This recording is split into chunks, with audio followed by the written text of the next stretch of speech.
Hi, happy Wednesday. I am Meredith. I am here with our message for the 8th of May, 2024. Thank you for your emails, your inquiries. Yes, I took a couple days off with the cards because they just weren't shuffling out. Didn't matter what deck I picked up, the daily reading just was not happening. So that occurs every now and then. The cards go quiet, or maybe I go quiet. However that works. All right, we got Bonefire on the table. We're tuning into the energy atmosphere. We have the sun in Taurus. The moon's currently in Taurus, so it's shifting into Gemini today. We have a new moon right now. We moved into new moon very late in the last hour of our day yesterday. So new moon energy, yeah. Get busy planting your seed thoughts. Let them mature up to the full moon, and certainly get into your manifestation, because as you know, these cards have been talking about our manifestations for weeks now. So let's see what's on offer to us in the cards. Our first is 10 of coins. What a great start. You know, that's the everything card. It's our legacy of happiness. That's what we're starting with today. That is so powerful. Now, I do want to mention that, as you know, we've been in a very interesting cosmos, and we've had a huge astrological influence on us, especially coming from Pluto, which has moved into retrograde in Capricorn until October. So we've been hanging out there with Pluto in Aquarius, where it will station for the next 20 years after October. So don't underestimate the spiritual energy that is in development and everything that rises up to our waking human consciousness from our spiritual journey. And the reason I say that is because some of the most dedicated people I know, and I mean dedicated to, committed to their spiritual path, their journey into ascension and expansion, that all sounds fabulous when you say it, and sometimes it just feels like shit.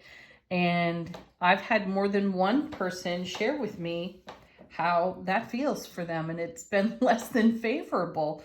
So it's exciting, though not for the faint of heart. Yet what it creates for us is an incredible legacy of happiness. And it is amazing what the program, what the matrix, what the ego will hang on to and then serve up for us. We've talked about it at length through many readings. So to be starting out with a gorgeous 10 of coins, indicating our legacy of happiness, this is a card that brings us great success. So trust in that, even if you are feeling its opposite or its contrast right now, there's something in the perspective that's a real gem, a real jewel for you. It's the silver lining, so be on the lookout for that. Let's see what's next. Emperor. Gosh, could you go wrong? Really? Number 4 out of the major arcana, and this is divine masculine energy. He is the father of tarot. His nickname is the know-it-all. I share this with you every time we turn his card over. And I say he's the know-it-all in a positive way because he's experienced so much. His wealth of knowledge is vast. So tap into your wealth of knowledge, awareness, wisdom, and leverage it on everything that brings you great happiness. Followed by, I swear we're having another how-to manual out of the tarot cards. Here's the Magician. Make the magic happen. One of the things that's so lovely about the Magician is that you typically see him, you know, one arm pointing up, one down. He's in his 70s disco pose, and he's got all the tools of the tarot right there with him. He's got the coins, the cups, the swords, the wands, though he's not using any of them on his card. He is directing his will.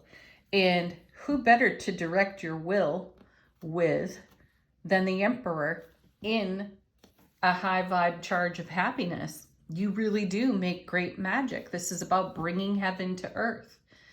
As above, so below. So this is really an open channel, an open conduit of your ability to manifest. So take action, Emperor, with that energy. Do something with it. Next we have, wow, Eight of Wands, powerful tarot card. Love this one. So it's a double Four of Wands, so that's double the happiness. Right? Because the Four of Wands is one of the happiest cards in tarot. We're starting out in connection with our legacy of happiness here, so we're building on it, and we're receiving some information off this Eight of Wands. This is incoming information. It's usually channeled in some way. So I was just talking about being a conduit for, and now we have this gorgeous Eight of Wands showing up on the table. So we have incoming energies. They're moving swiftly. All eights in tarot are about momentum. So we've got great masculine energy to move with here through the Emperor, through the Magician. We're taking action, and we're simultaneously receiving information. Now that can come through your intuitive gifts. That could come in the form of an email, a text message, hopefully a conversation. Whether that's a phone call or a face-to-face conversation.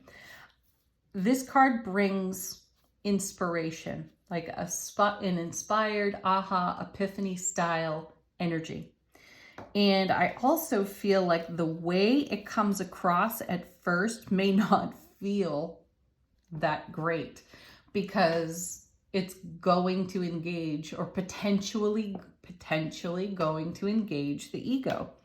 So this is also a marriage card in tarot. And by marriage, I mean the way things come together, like the result of alchemy, how energies are woven together. So keep that in mind. You have some new information incoming in relationship to your legacy of happiness, directed by the actions you've taken, the magic you've created, and it may engage your belief system, which will challenge you and be cause for deeper introspection. Next, though, remember what the Suit of Wands brings. It brings enthusiasm. It engages our skill, our talent. It motivates us. There's appreciation. There is great passion and creativity in this suit as well. So all of this is going to get engaged, and it may challenge your comfort zone. Two cards next. First is, look at that. See? Creating a 10 of Cups. We're starting with a 10 of Coins. We're finishing out with a 10 of Cups, accompanied by, oh wow, the World. Reward of all your prior investment. This is the Ace of Cups on overflow with love, bliss, joy, and happiness to the power of 10, backed up by the World. Reward of all your prior investment. This is the last card of the major arcana before it resets to 0, the Fool. Amazing. So this is a message of success, and it may engage the ego, and that's okay. What do we do with that? We accept. We have radical acceptance, radical unconditional love, compassion, and kindness for ourselves as we take a look at whatever shows up in the face of all this happiness. You know you're going to see contrast. You're going to witness contrast. And the joy in that is allowing the contrast to inform you, educate you, deepen your knowledge, expand your wisdom, and help you ascend. So not always a comfortable process, but it's the very one we've prayed for, and we're receiving it. Let's see what's on the bottom of the deck. How is the universe helping us out behind the scenes? What are we not exactly aware of? The transformation at hand. Hello, Scorpio. There's the Death card. Perfect. This is what we want. We want this card behind the scenes, bringing things to conclusion and fulfillment, because we're complete and we're done with them, and then bringing all the brand new to the forefront. So an ending in the beginning, a beginning in the ending. Beautiful. Sitting right next to the Ace of Pentacles. There's a powerhouse combo. As you know, all aces neutralize challenging energies. So whatever gets engaged here in the greatest happiness, where the ego will start squawking and try to rain on the parade, it doesn't stand a chance of sticking around. We are, I feel, spiritually professional today. We can recognize this and tend it immediately, whatever it may be that hangs us up in our own transformation. We can bring the unconditional love, kindness, compassion, and settle out anything that engages us in our comfort zone, stimulates the ego, right? Because we're showing up in the way we desire to be met. There's the Two of Cups. Beautiful. So connect that now to the 10 of Cups. If you subtract that from the 10, you get the 8. And we're back at eclipse energy. We are back at the momentum for our dream, our vision, and our goal. And what is that? It's everything connected to our beautiful 10 of coins over here. So this is an ever-strengthening, deepening bond. The ripple effect on this is profound. It's powered by an Ace of Coins. We're making the intangible tangible, and we're doing it in a very spiritual way. And then we have the King of Cups. Oh, beautiful energy there. You know, the Suit of Cups is all about our emotional intellect. That's what my guides are saying. This is engaged in more divine masculine energy. We're taking action on what we feel. And what we feel starts out over here anchored by this beautiful 10 of coins, backed up by the 10 of cups.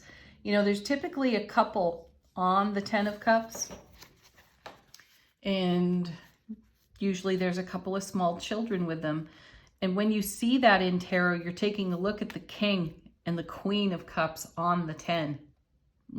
Pretty amazing, right? And now we have the King of Cups in the reading. So we're being emotionally awake, aware, alert, and intimate within our self-relationship. And what are we most intimate about? It's the way we feel for our legacy of happiness. Now, it can and most likely will be challenged in some small way, though that challenge is the opportunity to anchor this energy even further for ourselves to create the amazing ripple effect that has us living this joy, fulfillment, love, happiness, right?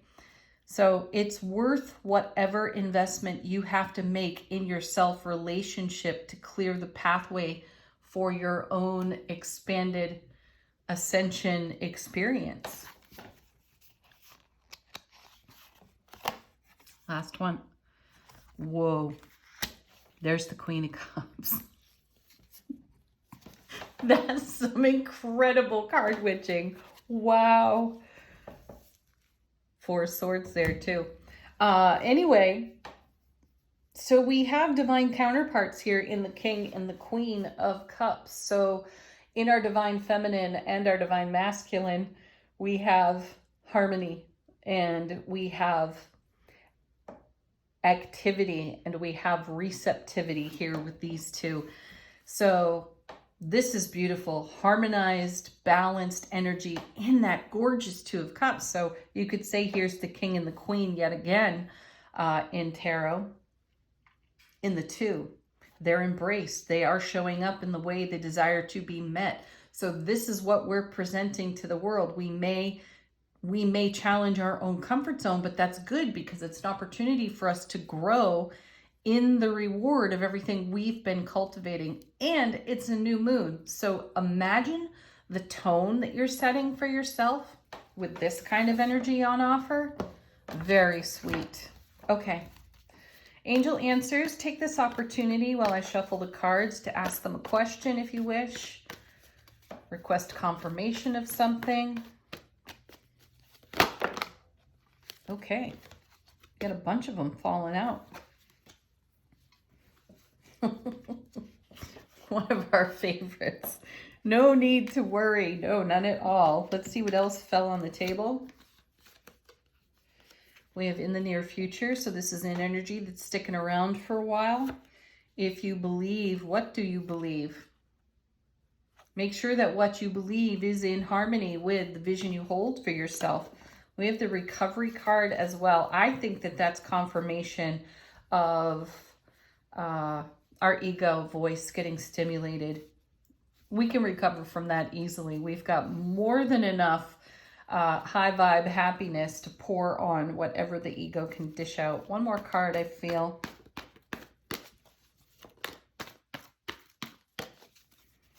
Nice. Don't stop. Don't quit now.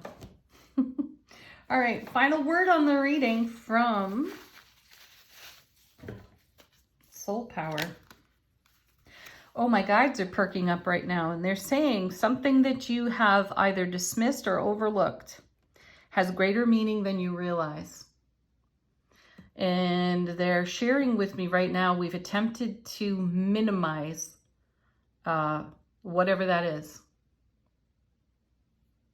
So it has greater meaning than we realize. There's an energy that we have minimized, and it's showing itself. And that may be the contrast that we feel through the Death card. And the Death card is bringing transformation out of all of this reward. So there's something here that we may have been making smaller, less important, but it's actually quite profound. So be aware of that. Soul power. Powers our soulful presence, informing our waking consciousness.